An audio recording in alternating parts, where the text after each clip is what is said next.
Olá, eu me chamo Liege Garcia, sou médica veterinária formada pela Universidade de São Paulo, tenho mestrado e doutorado em reprodução animal com ênfase em neonatologia e obstetrícia veterinária e fui convidada pela Royal Canin para criarmos esse bootcamp sobre filhotes. Nesse nosso segundo encontro, vamos conversar sobre emergências neonatais. O primeiro ponto importante de sempre entendermos é que, quando um filhote não está bem, isso deve ser considerado uma emergência.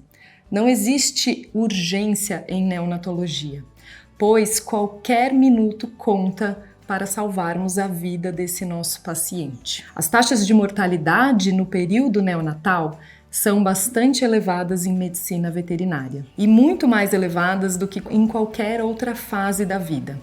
Muitos estudos relatam mortalidade neonatal que varia de 5% até mais de 30%. Então, temos que ter muitos cuidados com esse nosso paciente, especialmente quando ele está em uma fase crítica. E é importante o médico veterinário entender que não é normal perder filhotes. Nunca é normal perder filhotes.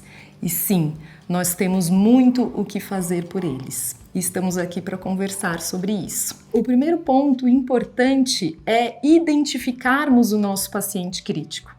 Para isso é fundamental conhecermos a fisiologia neonatal, que foi assunto do nosso primeiro episódio desse bootcamp. E agora, quais são os principais sinais de emergência neonatal? Os sinais de emergência de um neonato, eles não são muito específicos. Todo neonato, quando não está bem, ele tende a apresentar o mesmo padrão de alteração. Primeiro, ele se torna hipotônico, ou seja, ele tem uma diminuição do tônus muscular. Já conversamos que os filhotes, eles tendem a ter um reflexo de flexão bem intenso. E aí, quando um filhote não está bem, ele perde um pouco ou totalmente esse reflexo, ficando muito molinho e muito prostrado na nossa mão. Outro ponto importante de avaliação são demais reflexos, como reflexo de sucção. Todo filhote tem reflexo de sucção ativo desde o momento do nascimento. E quando eles não estão bem, eles tendem a perder este reflexo. O reflexo de sucção pode ser testado de uma maneira muito simples. Com a nossa mão enluvada, colocamos um dedo na boca do nosso filhote e fazemos uma leve pressão no palato. E ele tem que ter aquele reflexo que envolve a musculatura da língua e a musculatura de toda a cavidade oral, sugando com força o nosso dedo. Qualquer filhote que tenha reflexo de sucção diminuído ou ausente nunca poderá receber nada por via oral, porque ele terá um risco muito grande de fazer uma broncoaspiração. Outro ponto interessante de avaliarmos em um filhote para detectar emergência é a avaliação da hidratação e da temperatura corporal. Sabemos que os filhotes em quadros emergenciais, eles tendem a desenvolver a tríade neonatal. E 2 pilares da tríade são identificados pelo nosso exame físico, que é a hipotermia e a desidratação. Então, filhotes críticos tendem a estar desidratados com o aumento do tempo de retorno da prega de pele, com maior concentração urinária e diminuição de débito urinário. Além disso, temperaturas abaixo de 35 graus Celsius já devem ser consideradas como críticas para um filhote. Um filhote crítico, ele tende a parar de se alimentar e ele é um filhote que agoniza com grande frequência. Então, nenhum filhote tem que ficar chorando muito por muito tempo. Todo choro prolongado tem que ser investigado. Os filhotes, eles só choram quando eles estão com fome, geralmente eles mamam e aí eles vão dormir a maior parte do tempo da vida deles. Aquele filhotinho que fica o tempo todo com aquele choro mais agônico, isso nunca é normal. Um outro ponto importante é avaliarmos e buscarmos por possíveis sinais de infecção. Sinais de infecção num filhote podem vir através de alteração do padrão das fezes, tem filhotes tendendo a quadros diarreicos, alteração no padrão da ausculta pulmonar, da coloração da mucosa, secreções em cavidade oronasal, coto umbilical com alguma presença de secreção em algum indicativo de inflamação e ainda lesões de pele. É muito comum em filhotes com infecções que eles façam discretas lesões de pele, especialmente em extremidades. Então é importante na sua avaliação como clínico neonatal que você investigue muito bem regiões como a parte de baixo das unhas, pois muitas vezes começam ali sinais de infecção e de necrose de pele que são indicativos de infecção. Quando um paciente em emergência chega para o atendimento neonatal, além do nosso exame físico, é muito importante coletarmos algumas amostras para exames laboratoriais. Dentre eles, é fundamental que avaliemos a glicemia do nosso paciente, a oximetria do nosso paciente e a concentração do nível sérico de lactato. Esses exames, eles são muito importantes na clínica neonatal. Os neonatos, por uma imaturidade fisiológica, tendem a fazer hipoglicemia. Filhotes deprimidos normalmente deixam de mamar e só o fato deles não mamarem já faz com que eles entrem em hipoglicemia. Filhotes com infecção têm uma demanda metabólica por glicose muito grande e eles tendem a fazer hipoglicemia muitas vezes mesmo sendo alimentados no intervalo correto.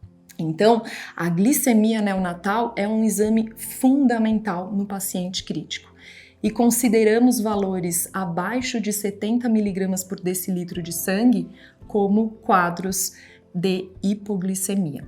A hipoglicemia em um neonato ela deve ser tratada através da administração de glicose ou destrose.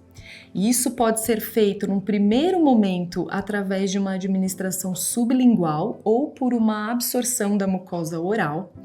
Mas quadros de hipoglicemia mais intensos e severos, eles precisam de uma reposição endovenosa glicêmica. E aí entramos num segundo ponto.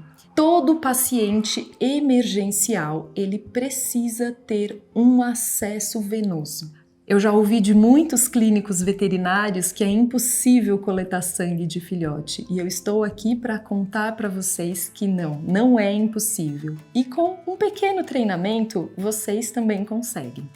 O ideal para acesso venoso em um neonato é a veia jugular. Então, normalmente nós cateterizamos a jugular, fixamos muito bem esse vaso e esse será o nosso vaso de acesso para administração de fluidoterapia, reposição de glicose, administração de muitas medicações pela via endovenosa. Um outro acesso que podemos usar em neonatologia quando não temos a via endovenosa é o acesso intraósseo. Muitas vezes o clínico veterinário tenta fazer um acesso intraósseo antes mesmo de um acesso endovenoso. Eu venho aqui contar para vocês que o acesso endovenoso ele é mais fácil e causa menos problemas para os nossos filhotes. Um acesso intraósseo ele tem uma disponibilidade de absorção tão rápida quanto o endovenoso. Mas ele é um acesso muito dolorido para o nosso paciente e ele é um foco de infecção óssea que pode se transformar em uma sepse e evoluir para uma osteomielite. Então, você, clínico veterinário que vai atender um neonato, opte sempre pelo acesso endovenoso na jugular. Além disso, nós podemos coletar sangue para algumas análises e é importante fazermos isso. Um volume bastante seguro de sangue que podemos coletar de um filhote está em torno de 0,5 a 0,7 ml para cada 100 gramas de peso. Então veja, um filhote de 200 gramas pode com segurança ter um volume de 1 ml de sangue coletado. E com 1 ml de sangue nós já conseguimos avaliar bastante coisa. Sempre vamos priorizar nos nossos pacientes em emergência um hemograma. Se temos alguma suspeita de infecção, a hemocultura também é muito valiosa, assim como a avaliação do lactato sérico. O lactato é um exame que nos dá um indicativo de como está o metabolismo do nosso filhote, o metabolismo anaeróbico do nosso filhote. Os filhotes eles tendem a ter níveis de lactato mais altos quando comparados com o animal adulto, especialmente no primeiro dia de vida, ainda como uma consequência da hipóxia do parto. Mas Níveis de lactato muito altos são indicativos de infecção e de sepse, e nós podemos usar inclusive como uma ferramenta de prognóstico. Se você, clínico veterinário, tem acesso à hemogasometria, essa também é uma ferramenta excelente para avaliarmos os distúrbios ácido-básicos nos nossos pacientes. Os neonatos, eles tendem a fazer hipóxia com muita frequência nos quadros emergenciais, sejam eles infecciosos ou não. A sepse neonatal é uma causa muito comum de emergência nos nossos filhotes. E as principais infecções deste período, elas acontecem a partir de bactérias ambientais ou bactérias que vieram da própria mãe. Os nossos pacientes sépticos, eles tendem a apresentar diversos distúrbios associados e a sepse, ela tem uma mortalidade extremamente elevada. Então é muito importante que pacientes em sepse sejam mantidos em um ambiente de UTI. Pacientes sépticos podem apresentar alterações no hemograma como anemia, leucocitose, ou mesmo leucopenia. Pacientes sépticos tendem a desenvolver um quadro de alteração na hemostasia e eles tendem a ter muitos sangramentos, que podem vir a partir de manchas arroxeadas pelo corpo ou mesmo hematúria, hematoquesia e outros tipos de sangramentos. O tratamento da sepse é muito desafiador e envolve a manutenção do balanço eletrolítico deste paciente, da hidratação e do suporte nutricional. Muitas vezes, pacientes sépticos desenvolvem um quadro de estase gastrointestinal. E a alimentação, que neste momento sempre é provida através de uma sonda orogástrica, ela precisa ser interrompida. Os pacientes sépticos sempre deverão ser tratados com antibiótico terapia e temos que ter muito cuidado no uso de antibióticos em neonatos, pois a imaturidade renal e hepática desses pacientes faz com que algumas medicações que são indicadas e excelentes em um paciente adulto para um paciente neonatal sejam medicações tóxicas. Então, sempre optamos como tratamento da sepse com antibióticos como ceftriaxona ou as cefalosporinas de terceira geração, que são bastante seguras para o nosso paciente. Antibióticos como aminoglicosídeos e quinolonas, que são utilizados na clínica de pequenos animais em pacientes adultos, são completamente descartados para o nosso paciente neonatal. Muitas vezes, o neonato em emergência, ele evolui para quadros de hipóxia e podemos, como forma de tratamento, fornecer oxigênio para o nosso paciente, mas temos que fazer isso sob algumas condições. Os neonatos, eles têm uma alta tolerância à concentração de CO2 sanguíneo, ou seja, eles têm uma alta tolerância à hipercapnia, mas eles têm uma baixa tolerância à hipóxia.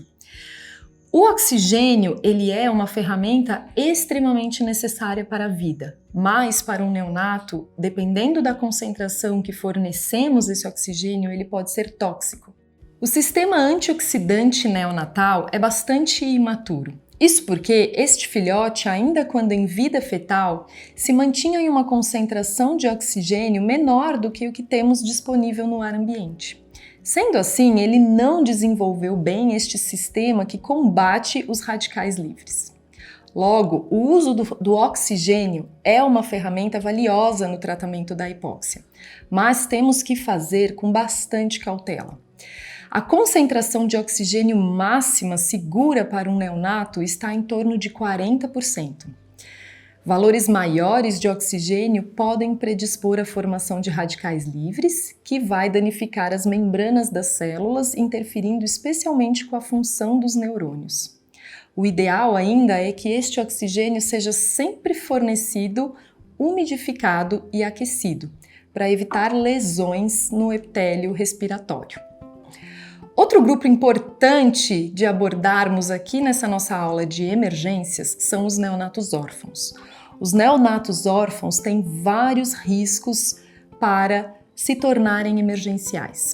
Isso porque eles não têm a presença da mãe, muitas vezes, e a mãe é a fonte de calor e de nutrição e de proteção desse filhote, sendo assim ele é um filhote mais suscetível à hipotermia, à hipoglicemia e à desidratação. E ainda assim, pelo fato de muitas vezes não terem mamado o colostro, eles também não receberam as imunoglobulinas colostrais, tornando-os mais suscetíveis às infecções. Neonatos órfãos sempre têm que ser avaliados com bastante cautela. Muitas vezes, só o fato de se preparar o alimento e fornecer este alimento através de uma mamadeira ou de uma sondagem orogástrica pode acabar predispondo à contaminação neonatal.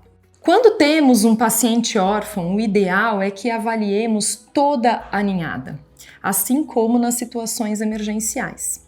A decisão se a ninhada inteira vai ser internada ou apenas aquele paciente crítico vai ser do médico veterinário, mas é importante lembrarmos que muitas vezes os sinais começam com um primeiro filhote, o mais fraco, o menor da ninhada, e todos os outros ainda estão bem, e com o passar dos dias a doença vai surgindo nos demais.